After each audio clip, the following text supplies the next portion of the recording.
അപ്പോൾ നിങ്ങൾ ഇപ്പോൾ യൂസ്ഡ് മാർക്കറ്റിൽ BS6 ഡീസൽ വാഹനങ്ങൾ ഒരുപാട് കൊടുക്കാൻ വേണ്ടി വെച്ചിട്ടുള്ളത് നിങ്ങൾക്ക് കാണാം. അത് നിങ്ങൾ എന്താണെന്ന് ശ്രദ്ധിച്ചിട്ടുണ്ടോ?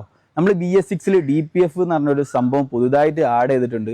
ഡീസൽ പർട്ടിക്കുലേറ്റർ ഫിൽട്ടർ എന്നാണ് അതിന്റെ പേര്. അപ്പൊ നിങ്ങൾ കേട്ടിട്ടുണ്ടാവും നമ്മുടെ DPF, റീജനറേഷൻ, അതൊക്കെ പുതുതായി കേൾക്കുന്ന ഒരു വാക്കുകൾ തന്നെ കാരണം. അപ്പൊ ഈ ഒരു ഫിൽട്ടർ കൂടുതൽ തിക്കായത് കൊണ്ട് കാർബൺ സ്വാഭാവികമായിട്ടും അതിൽ വന്ന് അടഞ്ഞു നിൽക്കും. അഥവാ പൊല്യൂഷൻ കുറക്കാൻ വേണ്ടിയിട്ടാണ് ഇങ്ങനെ ചെയ്തിട്ടുള്ളത്. അപ്പോൾ ഈ ഒരു ഡീസൽ പർട്ടിക്കുലേറ്റർ ഫിൽട്ടർ അടയുന്ന പ്രശ്നം കൊണ്ട് ഒരുപാട് വാഹനങ്ങൾ ഇത് ഏകദേശം 1 ലക്ഷത്തിന്റെ മേലെ 1.5 ലക്ഷം ആ ഒരു ബഡ്ജറ്റിലേക്കാണ് ഈ ഒരു DPF വരുന്നത് മാറ്റുകയാണെന്നുണ്ടെങ്കിൽ. അപ്പോൾ നമ്മൾ കമ്പനിയിലൊക്കെ സർവീസ് ചെയ്യുന്ന സമയത്ത് ഈ ഒരു വാർണിംഗ് ലൈറ്റ് കത്തിക്കഴിഞ്ഞാൽ ചിലപ്പോൾ റീജനറേഷൻ ചെയ്തിട്ട് അത് ക്ലിയർ ചെയ്ത് വിടുന്ന ഒരു ഓപ്ഷൻ കാണുന്നുണ്ട്. പിന്നെ അത് വാറണ്ടി കഴിഞ്ഞതിന് ശേഷം കേട്ടോ നമ്മൾ ആ ഒരു സംഭവം DPF മൊത്തമായിട്ട് കംപ്ലൈന്റ് ആവല്. അപ്പോൾ നിങ്ങൾ വാറണ്ടി കഴിഞ്ഞതിന് മുന്നേ തന്നെ അത് കമ്പനിയിൽ കൊടുത്തിട്ട് എന്ത് ചെയ്യുക, അത് മാറ്റാൻ വേണ്ടിയിട്ട് ശ്രദ്ധിക്കുക. പിന്നെ വാറണ്ടി കഴിഞ്ഞതിന് ശേഷം ആവും ഇത് പൂർണ്ണമായിട്ട് കംപ്ലൈന്റ് ആവല്.